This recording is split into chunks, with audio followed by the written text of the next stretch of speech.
2 diputados preguntaron al gobierno cuánto ganan al año los directivos de AENA y esta fue, literal, la respuesta escrita del Ejecutivo. Comparando las cantidades máximas autorizadas con las retribuciones que perciben los directivos del Grupo AENA, se obtienen los siguientes resultados. Año 2013. Medias retributivas por puesto tras la recuperación de la 14ª parte equivalente a la paga extra. Primer nivel, sociedad mercantil, 4 puestos. Una media del 42% menos del máximo autorizado. Entidad pública, del 22% menos del máximo autorizado. Segundo nivel, 31 puestos, una media del 58% menos del máximo autorizado. En las medidas retributivas reseñadas anteriormente se encuentran incluidas la totalidad de las retribuciones, tanto dinerarias como en especie. No se entiende nada. Esto es un disparate. Esto es una burla.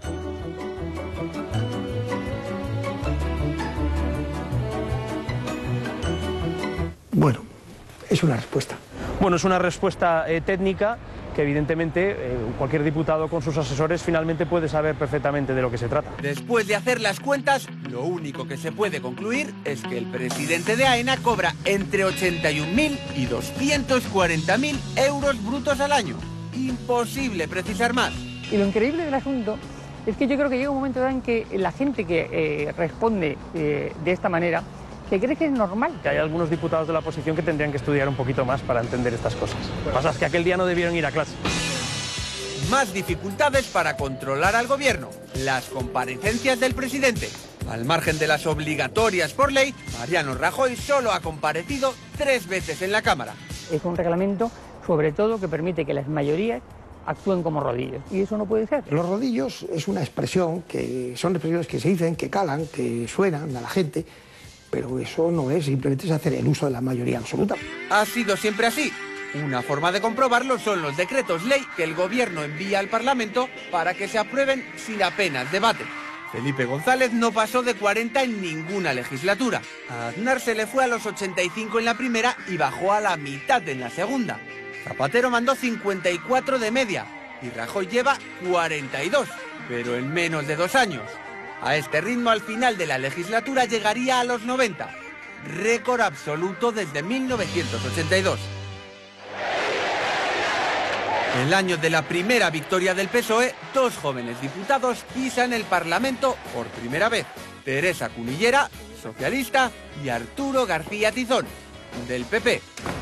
Estas son sus fotos oficiales de aquel día. En total, García Tizón ha estado 4 legislaturas en el Congreso y Cunillera 6. Entre los dos, casi 40 años como diputados. ¿Cómo ven hoy ellos el Parlamento? La propia palabra lo dice, se ha hecho para hablar, para confrontar, para debatir, para ponernos de acuerdo. Confrontar con la palabra las distintas alternativas que puede haber a la solución de un problema. Y cuando se te imposibilita, pues entonces es cuando tenemos problemas o crujen las instituciones. La tarea de control al gobierno ni es complicado, ni es fácil, ni difícil. Igual que se le controla al gobierno Rajoy, se le controla al gobierno Zapatero, se controla al gobierno Aznar. Yo creo que en este momento manda el gobierno que utiliza, por supuesto, la mayoría absoluta. Y si los sectores a una formación política le han dado la mayoría absoluta es porque quieren que esa formación política tenga esa mayoría. Esa mayoría es controlada también en la sesión de control al gobierno, la parte más teatral del Parlamento. 3 miércoles al mes, el presidente y sus ministros responden a las preguntas de los grupos, pero son unas cuestiones que conocen por escrito con al menos 48 horas de antelación. Aquí hasta los tiempos están tasados. 2 minutos y medio para el que pregunta y lo mismo para el que contesta. A los que realizan ayuda. Señor ministro, su señoría está pasando un poco demasiado. Cumplan con ese tiempo que hemos pactado. Gracias, señora diputada. Gracias, señor presidente. Gracias, señora vicepresidenta. Gracias, señor ministro. 1, 2, los micrófonos. Olé, los micrófonos. Gracias, señora diputada. Nada que ver con el modelo inglés.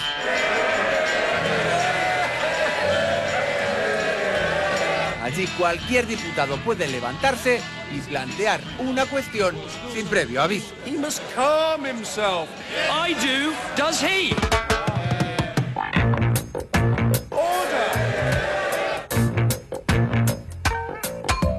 Get up, stand up. Stand up for your right.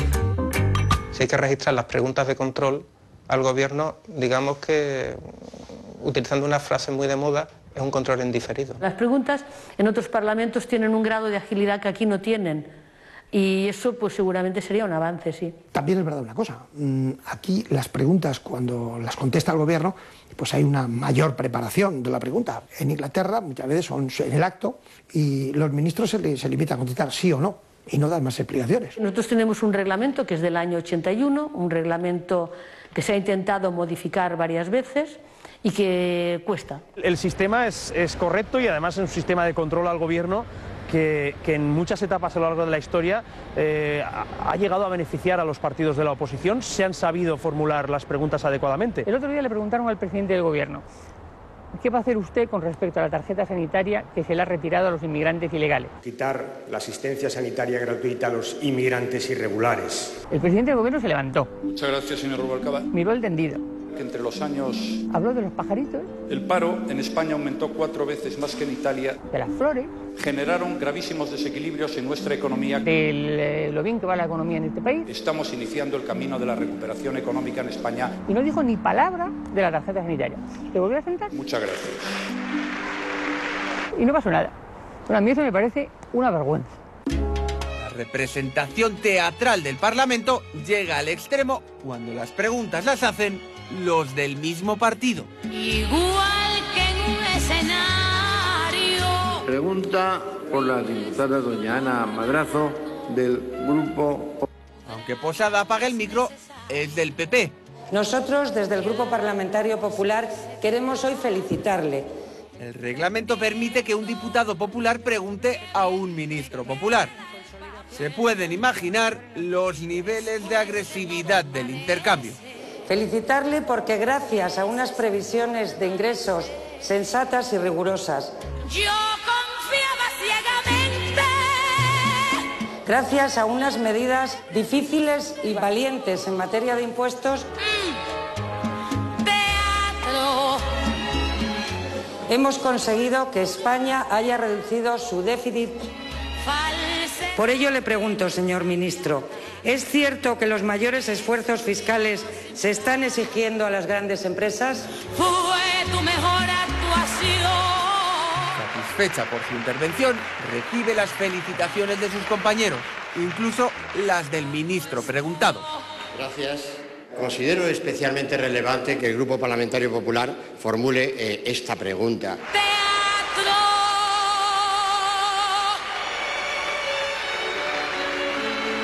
En ocasiones esas preguntas pueden ser preguntas pelota, ¿no? Es legítimo porque tú no puedes cercenar las posibilidades de pregunta de un diputado, aunque sea de la mayoría. Jordi Jané lleva 17 años como diputado de CiU.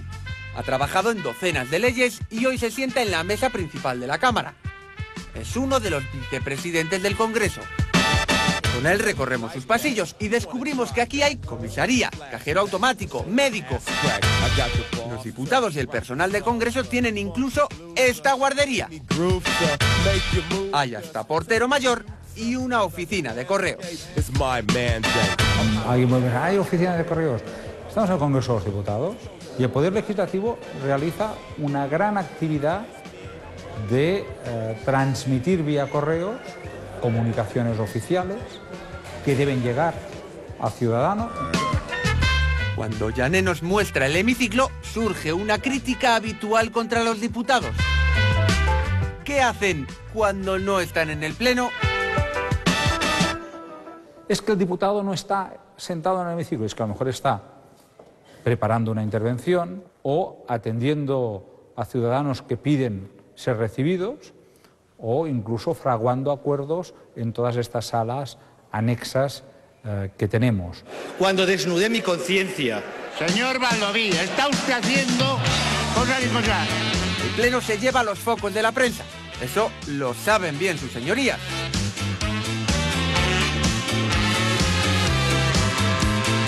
Silencio. Abandone el hemiciclo. No se utilizan las pancartas. Se lo ruego, por favor. Le llamo al orden. Abandone la tribuna. Abandone el hemiciclo.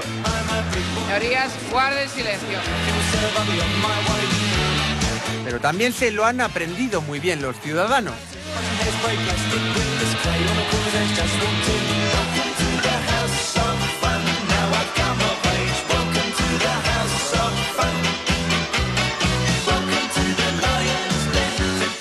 Comienza la votación. Manda huevos. Pero aunque es el hemiciclo el que centra la atención, este diputado de CiU nos lleva al sitio en el que realmente se toman las decisiones que cambian la vida de la gente. Un lugar aburrido. Las salas de comisiones. Se quiere primar como si todo es lo que pasa en el Pleno, pero la mayoría de leyes acaban aprobándose en la propia comisión y ya no van al Pleno. Aquí se debaten las enmiendas de las leyes, es decir, las aportaciones de la oposición a los textos del gobierno. Pero ellos sostienen que nunca les tienen en cuenta. Las enmiendas se ven rápidamente en una ponencia que dura apenas unos minutos, porque la suerte está echada y se van a rechazar todas las enmiendas y se aprueba el proyecto del gobierno tal y como ha entrado. El PP dice las enmiendas que va a aprobar y hasta el próximo día en comisión. Legislar en tipo de mayoría absoluta es muy fácil, ordeno y mando. Esto viene, lo tomas o lo dejas. Y entonces esto sí creo que es un mal ejemplo. Lo que sucede es que si mayoritariamente el pueblo español a una formación política le da una responsabilidad, pues la tendrá que ejercer y la ejercerá normalmente. Y luego está el famoso truco de la enmienda cruzada. Un atajo que permite al gobierno cambiar una ley usando otra que nada tiene que ver. Había una práctica de a través de enmiendas a determinada ley se introducía el cambio de otra ley. No tengo constancia de eso y en fin, lo veo un poco teoría de la conspiración. Yo estas cosas no las he visto nunca en política. Lo han hecho todos. El gobierno Aznar usó la ley de arbitraje entre empresas para reformar el Código Penal y poder encarcelar a Ibarretxe si convocaba un referéndum ilegal. El de Zapatero reguló las descargas de Internet en la Ley de Economía Sostenible. Y el de Rajoy va por el mismo camino. ¿Qué tiene que ver una nueva empresa con el mercado inmobiliario? Nada, pues que en la Ley de Emprendedores cambiaron el índice de referencia de las hipotecas. ¿Y en qué se parecen una limpiadora con la factura de la luz? En que en la Ley de Protección de Empleados del Hogar modificaron el déficit tarifario. ¿Y qué tiene que ver una carta con las autopistas? Que en la Ley del Servicio Postal incluyeron un fondo especial para rescatar a los peajes. Todo muy relacionado. No es que sean trucos. Aquí lo que ha habido a veces es que a propósito de una determinada ley, pues a lo mejor introducir cosas que no son propiamente o no tienen una conexión directa con el objeto de esa ley. Esto no es muy correcto desde el punto de vista legislativo. De hecho, el Constitucional ha dicho en varias sentencias que es ilegal. Las funciones del Parlamento son básicamente tres: hacer leyes, controlar al gobierno y representar al pueblo. Analizadas las dificultades de las dos primeras, preguntamos por la de los ciudadanos.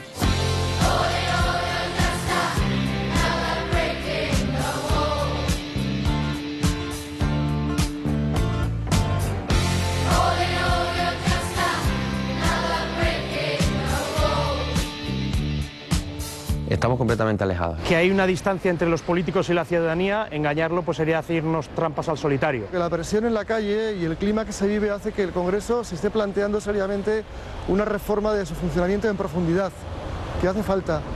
Y entiendo que está en la cabeza de casi todo el mundo, de casi todos los diputados y diputadas. Que a los ciudadanos les convenza, ¿no? Que se sientan representados. Y si no conseguimos eso es cuando realmente fracasamos, ¿no? No porque seamos lentos, simplemente porque la gente sienta que no les estamos representando. El Congreso de Diputados es la soberanía nacional, es el pueblo español. Y nosotros llevamos 30 años acertando para hacer un país moderno, próspero, en paz y que va saliendo adelante de las dificultades que tienen. Por lo tanto, su expresión, que es el Parlamento, 10.